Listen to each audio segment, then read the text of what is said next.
Olá, seja bem-vindo ao Rio TV Debate. Quais são as vantagens de ser MEI, microempreendedor individual, um regime empresarial dentro do Sistema Nacional? Para discutir esse tema, convidamos Luiz Paranhos Veloso Júnior, presidente da Junta Comercial do Rio de Janeiro, Diogo Robaina, professor da SPM, e Juliana Lohmann, analista do Sebrae Rio. Muito obrigado pela presença de todos vocês. Luiz, gostaria de começar com você, tentando desmistificar essa questão da abertura, ou seja, já foi bem mais difícil, né? Sim, o processo anteriormente era muito complicado, né? Os sistemas não eram informatizados.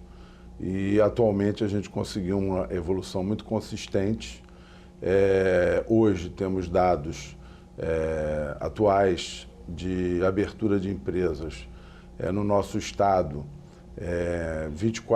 Em 24 horas temos 46% dos processos de abertura de empresas liberados e 98% liberados em até 72 horas. Então é um dado robusto da velocidade e da simplicidade que conseguiu se implantar, favorecendo o empresário e a sua formalização.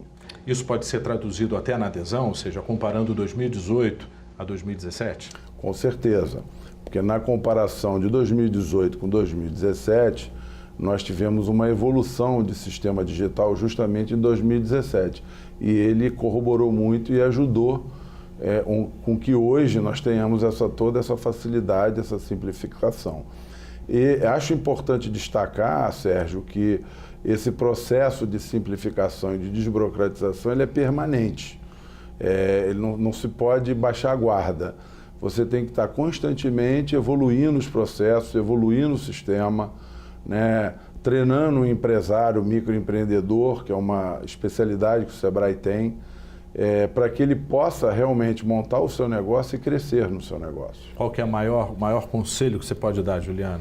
Bom, é muito importante que esse empresário, ele não só acesse o portal do empreendedor para sua formalização, mas procure também conhecer as regras de negócio onde ele vai se estabelecer, ou seja, no seu município, onde ele vai realizar aquela atividade empresarial. Porque além do CNPJ, ele precisará de algumas licenças que é a própria prefeitura que concede. Por exemplo, uma licença sanitária. Hoje ainda há muita falta de informação em relação a isso. Como que chega o empreendedor no Sebrae, por exemplo? Bom, hoje, desde 2008, no momento em que a gente teve o advento do microempreendedor individual, essa disseminação sobre a abertura de empresas, ela foi se espalhando, né? E muito pelo boca a boca.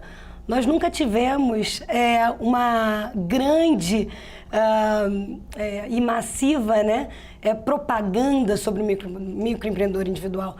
Mas esse programa, hoje a gente pode dizer que ele é consistente porque as pessoas realmente conseguem obter o seu CNPJ em cerca de 10 minutos.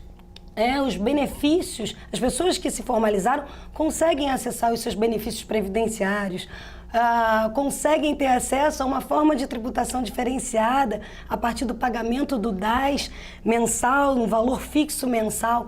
Então, são os benefícios que fazem com que essa política nacional de abertura de empresas também possa ser consistente. Diogo, quem mais procura e quando eles conseguem perceber que é uma vantagem? Então, a gente, né, pensando como professor universitário, pensando na responsabilidade da academia nesse sentido, a gente observa muito que são pessoas que ainda estão sem informação, que têm uma ideia, que percebem que há uma oportunidade no mercado e elas precisam de ajuda de fato. E aí dentro da instituição, né, dentro da SPM em particular, a gente tenta fazer com que os alunos se motivem para ajudar essas pessoas. Como a Juliana falou, aproveitar as oportunidades, treiná-las, por exemplo, em marketing, finanças, apresentar de fato a plataforma, como funciona a plataforma, que muitas vezes tem o portal do empreendedor, mas a pessoa fica receosa de colocar seus dados ali, com algum, por exemplo, até para formalizar a empresa. E aí, por exemplo, no caso lá dos alunos e no nosso cotidiano, a gente tenta apresentar as vantagens, de fato que são muitas, e tentar simplificar. Apesar de já ser muito simples, mas ainda está distante assim, da pessoa que, por exemplo, quer trabalhar em um salão de cabeleireiros e, por exemplo, precisa formalizar por exemplo, quer vender uma quentinha, como a gente, né, vê vários casos desse sentido. E aí, de fato, são essas pessoas que têm uma necessidade, muitas das vezes, e que precisam, de forma simplificada, encontrar ali um espaço para poder se formalizar. E quais são os setores que mais procuram? São as atividades de comércio em geral, salão de cabeleireiro e o setor de alimentação. Essas são as atividades mais formalizadas para o microempreendedor individual. Uma vantagem para esse funcionário, para esse trabalhador e também para quem emprega, né? Sim, sem dúvida. Uma vantagem para o microempreendedor individual é que ele pode ter, inclusive, um funcionário. O professor falou sobre a questão da facilidade da formalização, mas também tem um aspecto pós-formalização, né, que é o dia a dia. É o dia a dia em que esse empreendedor vai precisar saber como ele faz para emitir, por exemplo, uma nota fiscal, como ele faz para comercializar com outras pessoas jurídicas, ou seja, ter acesso a crédito, enfim, uma série de outros aspectos que ele precisa para a manutenção desse negócio. Luiz, onde precisamos evoluir? Eu acho, Sérgio, que hoje, nesse dado momento, a gente tem que continuar a evolução dessa parte da utilização das plataformas digitais integradas, ou seja, o usuário ele tem que navegar de uma maneira fácil pelos diversos entes que participam da integração. Então, isso é um processo de desenvolvimento contínuo e de parceria, tanto entes federais, estaduais, municipais e privados. E a gente tem que avançar um pouco na questão do licenciamento e acho que avançar muito na questão tributária, né? Acho que está no radar do novo governo do Estado, do novo governo federal, se promover uma simplificação tributária no país. Acho que isso vai gerar fatalmente um aumento de formalização empresarial, né? E esse novo empresário, né, ele busca sempre um ambiente mais simplificado.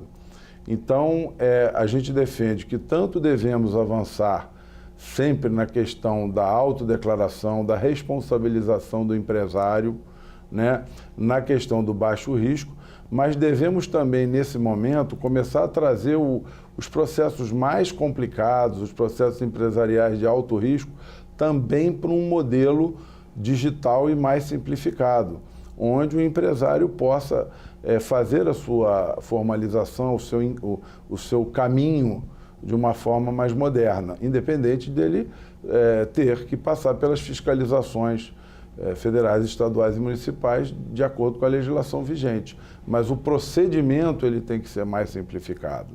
É muito importante a gente ter uma ideia de que o MEI é um bom início, né? Mas esse empreendedor pode crescer, né? Diogo? Exatamente.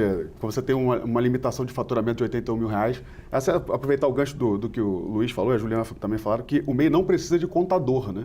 Sim. Então, assim, ele faz a autodeclaração. E isso também é um facilitador, porque ele vai ter um custo menor para manter esse negócio, né? Que você tem lá a taxa mensal para ser paga, isso diminui também.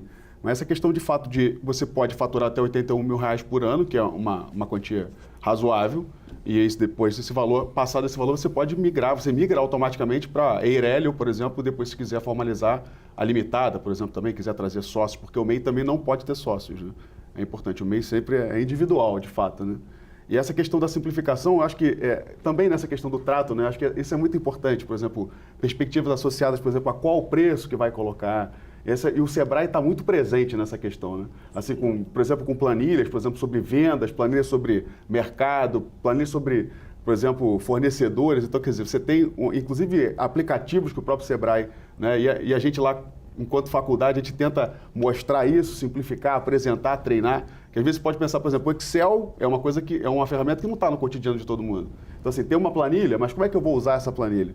E de fato, isso é o primeiro momento, né, do empreendedor. Eu acredito que, de fato, você enxerga uma oportunidade no mercado e talvez seja o primeiro momento, talvez seja começar como MEI para testar, de fato, se aquela ideia é possível, se há uma possibilidade de escalar, que a gente fala muito, nessa possibilidade de crescer, né? Agora, a questão da alíquota mensal compensa muito, né? A alíquota mensal compensa bastante, né? Ele não chega a pagar, dependendo da atividade, R$ 56, uma atividade de comércio e serviço, enfim. É mais ou menos isso por mês e grande parte daquilo para a sua própria previdência, né? De imposto mesmo, que carrega esse documento de arrecadação simplificado, o boleto, R$ 5,00 de ICMS, ou R$ 5,00 de ISS e R$ 1,00 de ICMS. Então, pensando que você não está pagando por faturamento, né? Você paga mensal, já é um facilitador, né, em relação à questão tributária. E outra questão, outra vantagem que é importante mencionar é o próprio fato do microempreendedor individual não ter que pagar para abrir. Não tem taxa nesse momento da abertura, o que lhe dá fôlego para utilizar esse dinheiro de uma outra maneira no decorrer do início do negócio dele. Continuamos com esse tema no segundo bloco, vamos para um breve intervalo e voltamos já. Voltamos com o Rio TV Debate. A gente sabe que essa questão dos impostos acabam compensando esses ganhos, né? Mas qual outra vantagem, na sua avaliação, Luiz, marca a questão do MEI? Eu acho que é um processo simplificado, né? O próprio cidadão que quer se tornar um MEI, ele vai no portal e ele mesmo faz o seu negócio, né? Registra o seu contrato automaticamente. Como a Juliana já registrou, é um processo gratuito, né? O governo federal arca com esse custo e eu acho que é importante você ter esse início de procedimento de legalização. É importante você tirar as pessoas da informalidade. E eu aproveito, inclusive, a audiência do programa para fazer um apelo, né? Já na linha do que a Juliana tinha colocado, para que o MEI efetive os seus pagamentos mensais, porque de fato a taxa é muito vantajosa. E recentemente teve que se fazer um cancelamento nacional de MEIs por inadimplência, por não apresentar o relatório anual. Então o Sebrae dá todo um suporte nesse trabalho ao empreendedor individual e o valor de R$ 56,00 é um valor realmente pequeno para ele manter o seu negócio.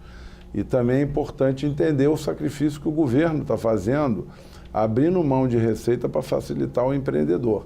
Então, por outro lado, também o empreendedor tem que dar a sua colaboração e pagar mensalmente. A gente tem que trazer esse debate, né, para o país, né, mas o MEI já está sendo atualmente, vamos dizer, ajudado pelo governo nessa questão tributária.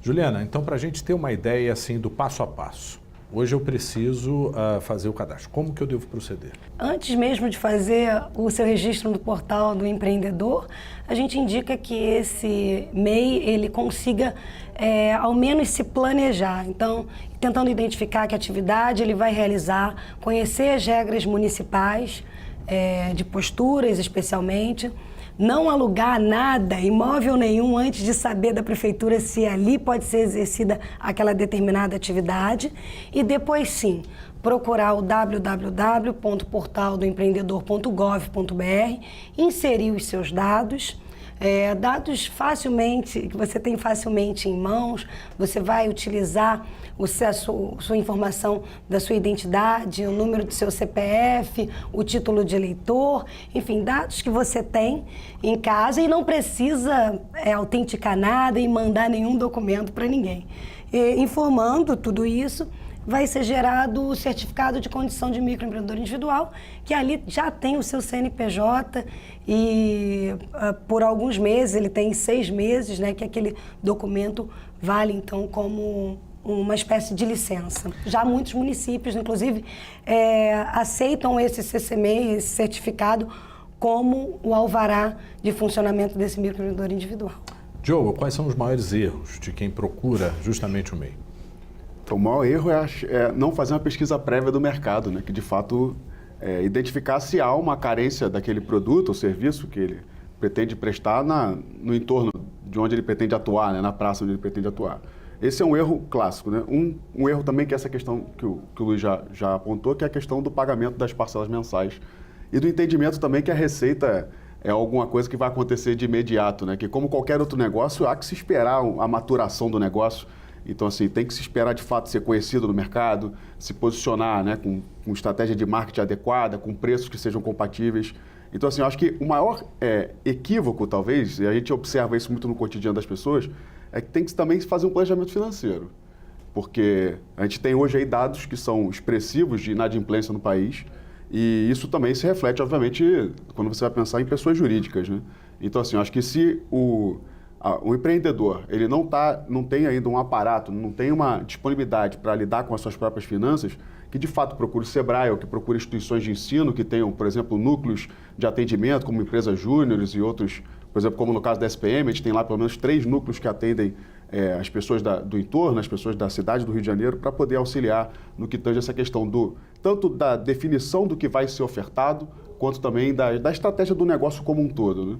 Como a Juliana já havia comentado. E eu acho que o ponto que mais a gente bate, até por afinidade, né, seria de fato no planejamento financeiro, que é extremamente importante. Agora, não pode ter curso superior, né? Mas é possível, alguns profissionais acabam se adaptando a outro tipo de atividade dentro disso? Na verdade, hoje existem mais de 400 atividades disponíveis para esse microempreendedor individual.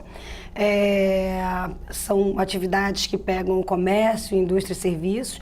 Existem muitas pessoas que têm, sim, um curso superior e que se formalizam como microempreendedor individual, e a gente acredita que esse é o primeiro passo, né? No momento em que ele se firma, então que ele, para obter um CNPJ, tem uma forma facilitada, imediata e sem custo, ele consegue, ao longo do tempo, se estabelecer e se transformar a partir do seu faturamento, que eu acho que esse também é um grande limitador, né? Você poder faturar apenas R$81 mil ano, e que ele possa, então, dar esse segundo passo, que aí sim ultrapassar esse faturamento, poder ter sócios, por que não, né? Se estabelecer, procurar uma sociedade.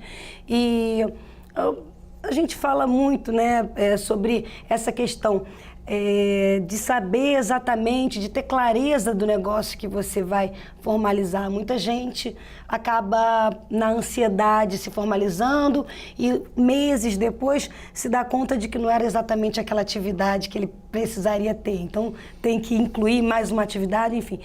Quanto mais clareza esse empreendedor tiver no início da sua atividade, não apenas do que ele deseja ser dentro do mercado, mas que concorrentes eles vão enfrentar, as questões tributárias e de obrigações acessórias, que por menores que sejam, né, atualmente para o MEI, elas existem, é mais fácil para esse empreendedor conseguir se sobreviver.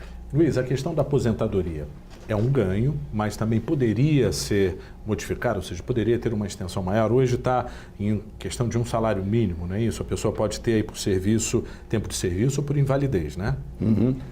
O Sérgio, eu acho que essa questão da Previdência, né, ela entra dentro desse contexto da necessidade da gente rever esse debate tributário nacional, né, essa simplificação de procedimentos.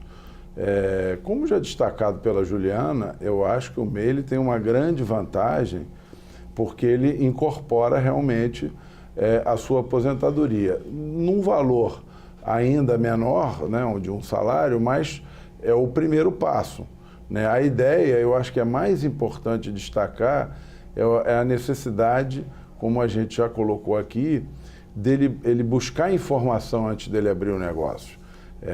O Sebrae tem uma expertise espetacular nesse assunto, ele auxilia aquele empreendedor que quer desenvolver o seu negócio, ele tem capacidade de dar treinamento, de abrir a mente daquele cidadão para ele verificar antes dele se formalizar exatamente se aquilo que ele quer vai ser bom para ele ou não.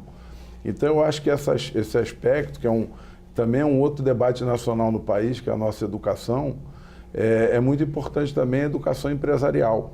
Então, quanto melhor ele tiver informado, estruturado para desenvolver o seu negócio, com certeza ele vai começar como um MEI, vai trabalhar alguns anos como MEI e depois ele vai se associar, vai ter outros sócios, vai abrir uma limitada e vai desenvolver um negócio de maior envergadura, né? Isso é o que se espera, é o que se pretende, né? Com que o crescimento do país se dê também no aumento do volume empresarial. Quanto a essa questão da aposentadoria, essa é a regra geral, né? Ou um salário mínimo ou o salário base da categoria.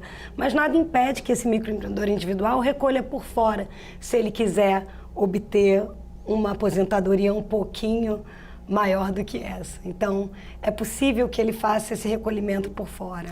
Agora, Diogo, mesmo que a pessoa não tenha um rendimento, ele tem que, naquele mês, ele tem que fazer o pagamento da guia de arrecadação, né? Isso tem que ser muito planejado para não ter nenhum problema, né? Exatamente. O que a gente pensa é que, de fato, tem que honrar com cerca de 600, 700 reais por ano com esse pagamento, né? Então, você tendo receita ou não, já é um custo que você vai ter que arcar naquele período. E também você é proporcional ao número de meses que você abriu o empreendedor individual, né? Por exemplo, se for na metade do ano, ele vai arcar com 6 parcelas apenas. Assim como também o rendimento total, a receita total.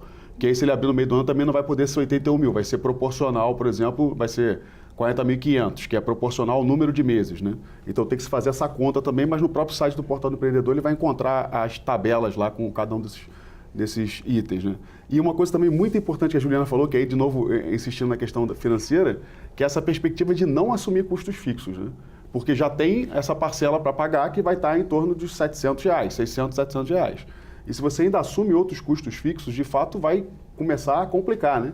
Porque, novamente, a receita não começa de imediato. Geralmente você está fazendo para testar seu produto, testar seu serviço, e isso ao longo do tempo pode ser prejudicial e de fato levar a pessoa à inadimplência. A gente continua esse assunto no terceiro bloco. Vamos para um breve intervalo, voltamos já.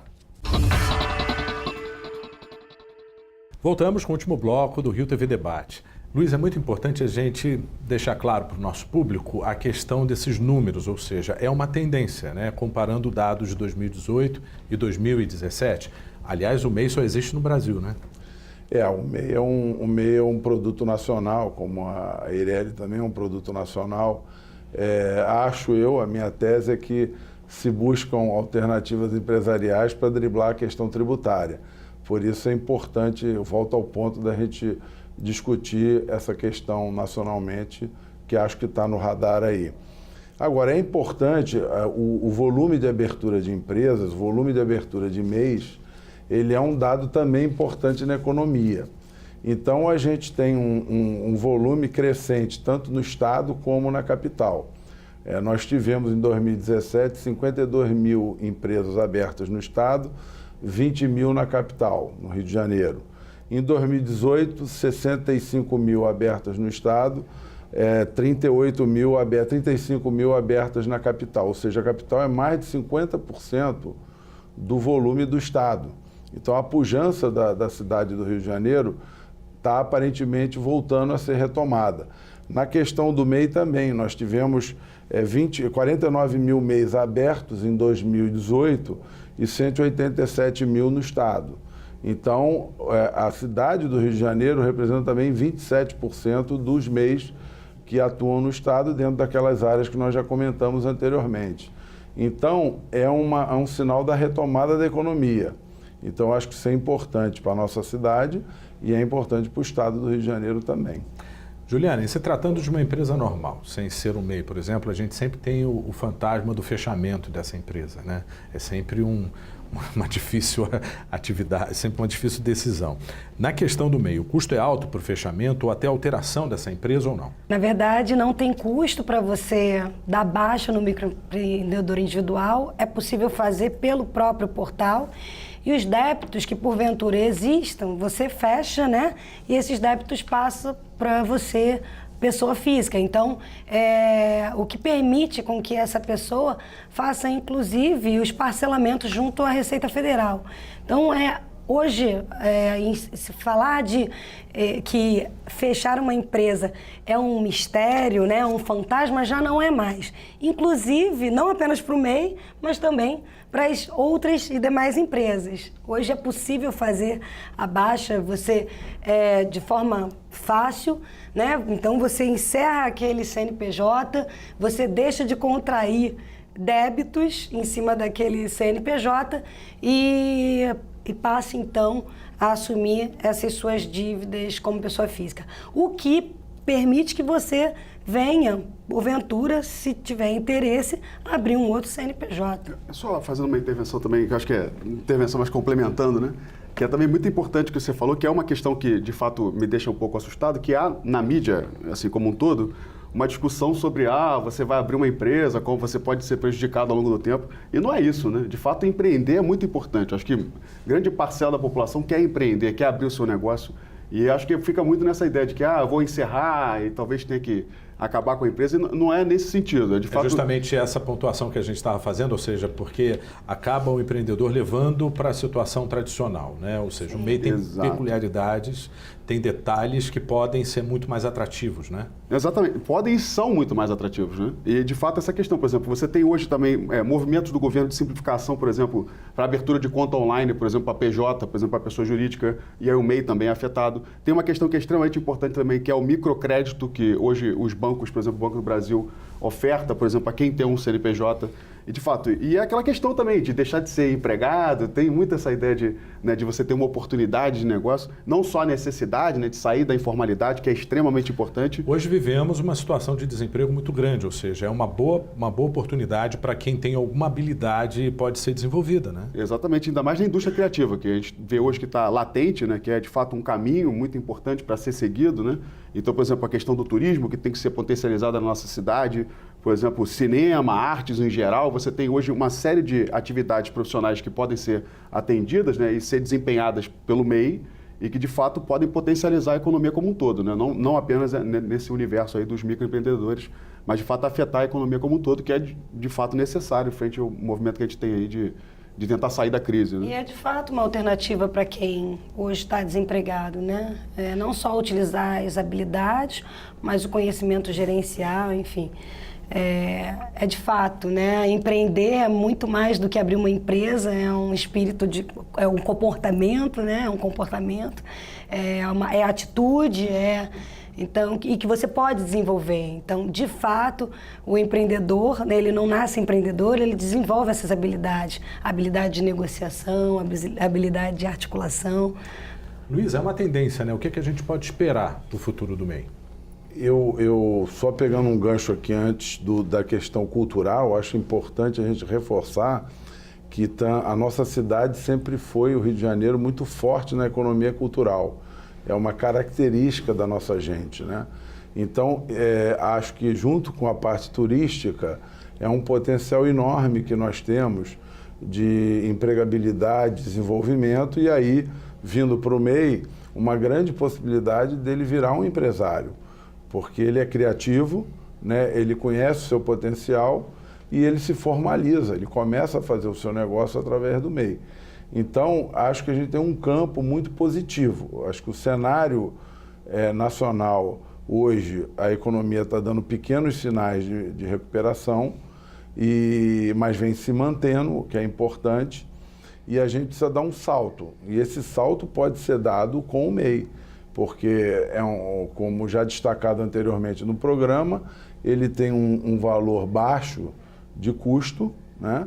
Então, o empreendedor ele pode se formalizar, né, virar um agente legal de desenvolvimento dentro da nossa economia, e ele pode crescer utilizando essas ferramentas de treinamento que o Sebrae tem para potencializar o seu negócio e, posteriormente, criar sócios e virar uma empresa limitada. Então, acho que é um caminho positivo que nós temos aqui na nossa economia. Chegamos ao final desse bloco, mas precisamos das considerações finais, começando com você, Diogo. Então, primeiro agradecer a oportunidade de conhecer os colegas, de falar um pouco com vocês também é muito importante. E assim, deixar para a pessoa que já empreende, que já é MEI ou que pretende abrir o MEI, que de fato procure o Sebrae ou que procure as instituições de ensino que têm as suas empresas júniores, né? E, por exemplo, na SPM nós temos lá a empresa júnior, que atende também pequenos e médios empresários, e que qualquer dúvida, que de fato procure alguém para auxiliar, que seja as redes sociais, que se informe melhor também sobre essa estratégia de mercado, e que eu tenho certeza que de fato, tem muito mais oportunidade do que de fato questões negativas por trás disso aí. Então, muito obrigado. Juliana. Agradecer esse momento muito especial, falar do MEI é sempre um grande prazer. A gente fala de uma oportunidade que está aí para milhões de pessoas que já se formalizaram e aquelas outras que ainda pretendem se formalizar. É, de fato, uma grande oportunidade. Os benefícios são reais, não são benefícios ilusórios, não é uma ilusão, eles estão aí para quem deseja abrir essa empresa através do portal do empreendedor de maneira fácil, rápida e barata, né? Sem custo. Que esse empreendedor, vocês que estão nos assistindo, né, planejem bem, né? Se planejem bem, procurem informação para que vocês possam ir para o mercado e encarar os seus concorrentes, né, o mercado de maneira sólida e com conhecimento para encarar os desafios que existem. Luiz. Acho importante destacar nessa consideração esse detalhe da importância da preparação e do treinamento do empresário. Como a Juliana acabou de destacar, ele se preparar para o seu negócio. E acho importante a gente deixar também para a população, o nosso estado é o estado brasileiro com o maior percentual de MEIs. Nós temos 1.200.000 MEIs aproximadamente registrados. Com um sistema fácil, através do portal do empreendedor, que é linkado com o sistema integrador da junta comercial, então ele chega em todos os municípios. E os municípios têm uma moderna ferramenta, né, alguns com o seu próprio sistema, como a Prefeitura do Rio, que tem o Alvarajá, e outras que utilizam o sistema da junta. Então, facilitar, crescer, sempre através de um sistema simplificado e informatizado. Muito obrigado pela participação de todos vocês. E o Rio TV Debate fica por aqui. Até o próximo encontro.